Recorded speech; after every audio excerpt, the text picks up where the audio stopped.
నమస్తే, welcome to 99 TV. మనుషులు పోతేనే ఇళ్లల్లో దిక్కు లేదు. ఎక్కడో గోశాలలో గోవులు పోతే ఆటి మీద ఏంటండి ఈ రాద్ధాంతం? ఈ నా మాటలు కాదండి. టీటీడీ చైర్మన్ బిఆర్ నాయుడు గారు అన్నది. పాపం ఆయనకి మనసులో ఎలాంటి కల్మషం ఉండదు, ఇంటెన్షన్ వేరే బ్యాడ్ ఇంటెన్షన్ కూడా ఉండదు. అదాటన అనేస్తారు, అది కాస్త కాంట్రవర్సీ అయి కూర్చుంటుంది. ఆయన ఉద్దేశం ఏంటంటే, ఇప్పుడు గోవులు అనారోగ్యంతో చనిపోతున్నాయి, హెల్త్ రీజన్స్, కొన్ని వృద్ధాప్యం కారణంగా చనిపోతున్నాయి.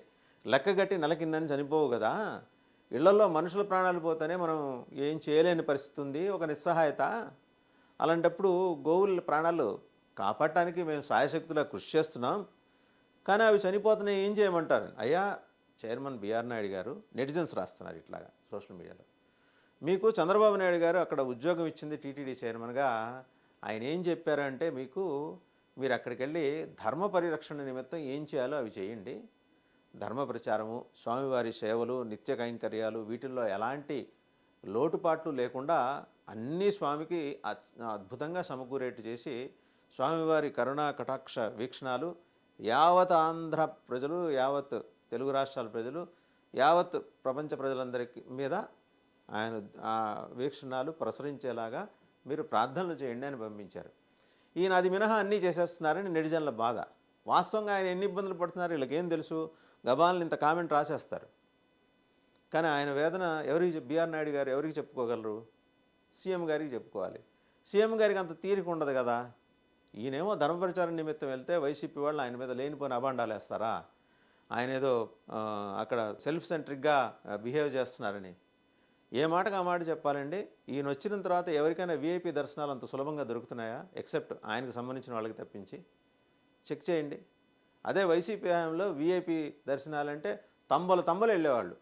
ఉదాహరణకి ఒక రోజా గారే, ఆవిడ వెళ్తే రాజు విడల రవితేజం అన్నట్టు ఆమె ఒక రాణి మాదిరి వెళ్ళేవారు.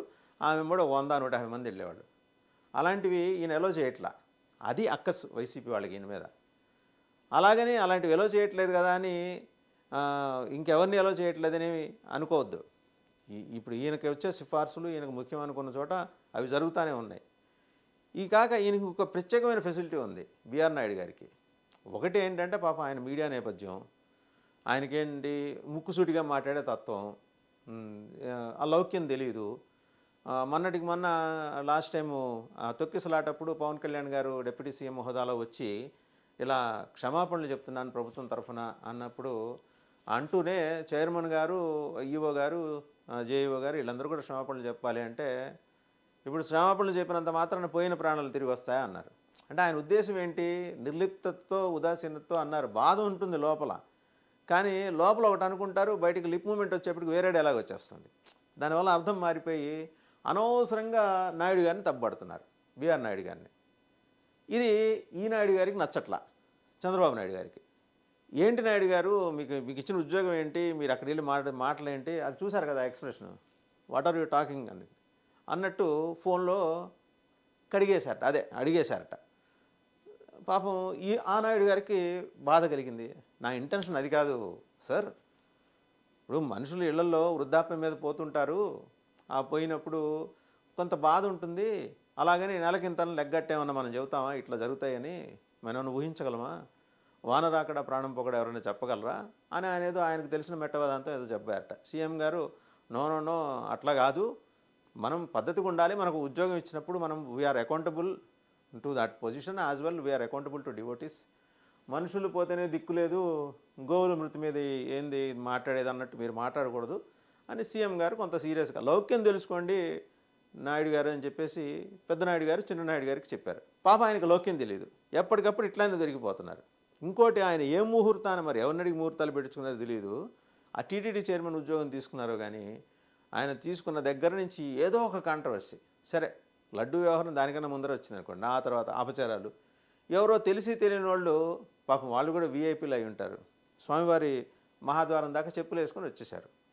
అవి చూస్తే తెలుస్తుంది, ఏదో స్టార్ హోటల్లో బస్ చేసే వాళ్ళు వాష్రూమ్కి వేసుకొని వెళ్ళి చెప్పులు తీసుకెళ్ళి స్వామివారి మహాద్వారం దగ్గర, పోనీ వాళ్ళ పేర్లు చెప్పి వాళ్ళని మందలించామని ఉన్న ప్రశ్న రిలీజ్ ఇచ్చారంటే ఇవాళ ఆయన ఎలాగూ ఆయన అనుకున్నవి మాట్లాడుకున్నప్పుడే మాడతారు ప్రస్తుతటి.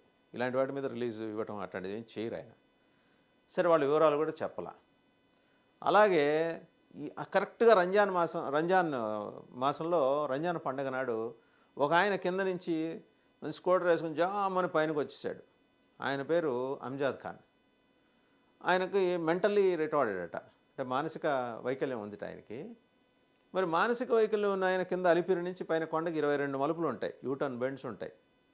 అసలు ఎక్కడ చిన్నపాట యాక్సిడెంట్ కింద పడిపోవటం ఏం లేకుండా నేరుగా వచ్చేసి అక్కడ విజిలెన్స్ అండ్ ఎన్ఫోర్స్మెంట్ వింగ్ వాళ్ళు ఆపి వాళ్ళేమనుకున్నారు, కింద నుంచి అంజాద్ ఖాన్ వస్తున్నారంటే షోలేలో గబ్బర్ సింగ్ అంజాద్ ఖాన్ ఏమో అనుకున్నారు వాళ్ళు. సంబరంగా చూస్తుంటే ఇంకో అంజాద్ ఖాన్, ఈయన లోకల్ అంజాద్ ఖాన్. ఆయన ఏదో పొంతం లేని సమాధానం చెప్పారు. పోనీ దాని మీద ఏమైనా విచారణ చేయించారా అంటే ఆ నాయుడు గారు చేయించలా. ఈ నాయుడు గారికి కోపం వచ్చింది మళ్ళీ. అదేంటండి, ఇప్పుడు జనం అడుగుతారు కదా అతను ఎందుకు వచ్చాడు ఏంటి అనేది, మీరు జస్ట్ అతను మానసిక వైకలాంగుడు అని చెప్పేసి ఎట్ట పంపించేస్తారని సీఎంఓ కార్యాలయం నుంచి ఆయనకు ఫోన్ వెళ్ళింది. ప్రతిదీ సీఎం గారు మాట్లాడలేరు కదా, వెళ్ళింది. దానికి సమాధానం లేదు. ఇప్పుడు తాజాగా భూమన కరుణాకర్ రెడ్డి గారు వేసిన ట్రాప్లో బిఆర్ నాయుడు గారు ఇరుక్కున్నారు. ఏ మాటకు ఆ మాట. ఆయన ఏంటంటే విస్తారంగా చదువుకున్నవాడు భూమన కరుణాకర్ రెడ్డి గారు. రకరకాల ఇజాల లోబడి పనిచేసినవాడు. కొన్నాళ్ళు మావోలోచన విధానం మీద పనిచేశాడు, కొన్నాళ్ళు వాళ్ళ ఇంట్లో క్రైస్తవ సంప్రదాయం ప్రకారం పనిచేశాడు. కానీ మళ్ళీ హిందువుగా మారిన తర్వాత అలా అనకూడదేమో, ఆయన టీటీడీ చైర్మన్ బాధ్యతలు రాజశేఖర రెడ్డి గారు ఇచ్చినప్పుడు దళిత గోవిందం అనే ప్రోగ్రాం తీసుకొచ్చి దళిత వాడల్లోకి వెంకటేశ్వర స్వామిని తీసుకెళ్ళాడు. ఆ రకంగా ఒక క్రెడిబిలిటీ ఆయన సంపాదించాను అని ఆయన అనుకుంటుంటారు. సరే, అది వేరే ఆస్పెక్ట్. ఇప్పుడు ఈయన ఎట్టాగైనా సరే ఛార్జ్ తీసుకున్న రోజు నుంచి 30 తిప్పలు పెడుతున్నారు భూమన కరుణాకర్ రెడ్డి కానీ ఆయనకు కుమారుడు అభినవ్ కానీ. ఎందుకంటే ఈయన రాగానే టార్గెట్ చేసింది ఏంటి, బిఆర్ నాయుడు గారు 1650 కోట్ల రూపాయలు ఎంతో కాంట్రాక్టులు భూమన కరుణాకర్ రెడ్డి గారు చైర్మన్ ఉన్నప్పుడు ఇచ్చేశారు. ఇప్పుడు వాళ్ళందరూ వస్తున్నారట, అయ్యా మేము అప్పుడు 20% ఇచ్చాం, 25% ఇచ్చామని. ఇప్పుడు వాళ్ళందరూ వచ్చి నన్ను అడుగుతున్నారు, ఏం చేయమని అడుగుతున్నారు, నేనేం సమాధానం చెప్పాలని బిఆర్ నాయుడు గారు ఓపెన్గా మీడియా ముందు అనేశారు. ఇప్పుడు వాళ్ళు అలా ఇచ్చామని చెప్పినప్పుడు వాళ్ళ అర్థం ఏంటంటే మేము మీకేం చేయాలనేది వాళ్ళ ఉద్దేశం. ఆ లౌక్యం ఈయనకి తెలియదు. వాళ్ళు ఏమన్నారు, మేము అప్పుడు కూడా ఇచ్చామయ్యా ఇలాగా, మీకేమన్నా మేము చేసుకోవాలా సర్వీసెస్ సేవలు అని అడుగుదామని. ఈయనేమో వైట్ పేపర్ ట్రాన్స్పరెంట్గా ఉంటాడు, ఏదైనా రాసేసుకోవచ్చు. నో అది అలా మీరు అడగకూడదు అని కూడా అనలా ఆయన. అవి వచ్చి మీడియాకి చెప్పేశారు. మీడియా ఊరుకుంటుంది. అసలే ఈయనంటే పడని మీడియా చాలా పెద్ద మీడియా ఉంది అక్కడ, ప్రత్యేకించి సాక్షి మీడియా, ఇంకా వైఎస్ఆర్సీపీ అనుబంధ మీడియా, వాళ్ళు ఏకేస్తున్నారు ఆయన్ని. సో బిఆర్ నాయుడు గారు తెలుసుకోవాల్సింది ఏంటంటే, గోవుల మృతి మీకు చాలా చిన్నదిగా కనిపించవచ్చు. హిందూ ధర్మంలో గోవుకి ఒక గౌరవం, ఒక భక్తి, ఒక మర్యాద.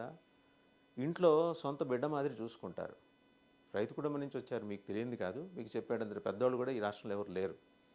అలాంటిది ఇంట్లో మనుషులు పోతేనే దిక్కు లేదు, గోవులు పోతే ఏంది గోల ఈ రచ్చ అని మీరు అంటున్నారు చూసారా, అది కరెక్ట్ కాదని చెప్పేసి నెటిజన్స్ మిమ్మల్ని అంటున్నారు బిఆర్ నాయుడు గారు. ఎనీహో వైఎస్ఆర్సీపీ ట్రాప్లో పడి మీరు పడుతున్న ఇబ్బందులు చూసి చాలామంది సానుభూతి వ్యక్తం చేస్తున్నారు, మీకు సాలిడారిటీ కూడా ప్రకటించారు, సంఘీభావం కూడా. ఎలాగోలాగా నెగ్గుకు రండి. పాపం చంద్రబాబు నాయుడు గారు మీ మీద చాలా హోప్స్ పెట్టుకున్నారు, దాంట్లో ప్రక్షాళన చేసేస్తామని, అలాగే హైందవేతలందరినీ పంపిద్దామని మీరు ఎప్పుడైతే ఆ కంకణాలు కట్టుకొని నడుము బిగించారో వరుసగా ఒకళ్ళొక్కళ్ళు అటాక్ చేస్తున్నారు. కింద నుంచి అంజాద్ ఖాన్ని పంపించారు, అతని సంగతి ఏమైందో మీరు చెప్పరు. అలాగే ఇంకా క్రైస్తవ ధర్మాన్ని పాటించే వాళ్ళు పైన కొండ మీద ఉద్యోగాలు చేస్తున్నారు, దాని గురించి మీరు మాట్లాడరు.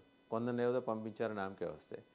అలాగే కింద దాన్ని ఏంటది, అదేదో ముంతాజ్ హోటల్, అది ఇంకేంది మేము అక్కడి నుంచి తీయించేస్తాం అన్నారు. అది మీ వల్ల కాల, డైరెక్ట్గా ముఖ్యమంత్రి ఇన్వాల్వ్ అయ్యి వాళ్ళు వేరే చోట ఇచ్చి అక్కడి నుంచి ప్రస్తుతానికి తరలించారు. బిఆర్ నాయుడు గారు మీ పర్ఫార్మెన్స్ని సీఎం చంద్రబాబు నాయుడు గారు రివ్యూ చేస్తున్నారు. సో ఆయన కోపం తెప్పించి మాకండి. మీదేమో కల్మషం లేని మనసు, ఉన్నదున్నట్టు మాట్లాడతారు. ఉన్నదున్నట్టు మాట్లాడటం మానేస్తే భూమన కరుణాకర్ రెడ్డి లాంటి వాళ్ళ దగ్గర నుంచి కూడా మీకు ఇబ్బంది రాదు. ఎనీహో ఇదంతా కూడా మిమ్మల్ని ఫాలో అయ్యేవాళ్ళు టీటీడీలో ఉన్న మీ అభిమానులు కావచ్చు, అక్రాస్ 2 తెలుగు స్టేట్స్ ఇంకా విదేశాల్లో ఉన్న మీ అభిమానులు కావచ్చు, వాళ్ళందరూ మీ మేలు కోరి మీ హితం కోరి చెప్తున్నమాట. ఏం చేస్తారు, ఏం చేయాలనేది మీ విజ్ఞతకు సంబంధించిన వ్యవహారం.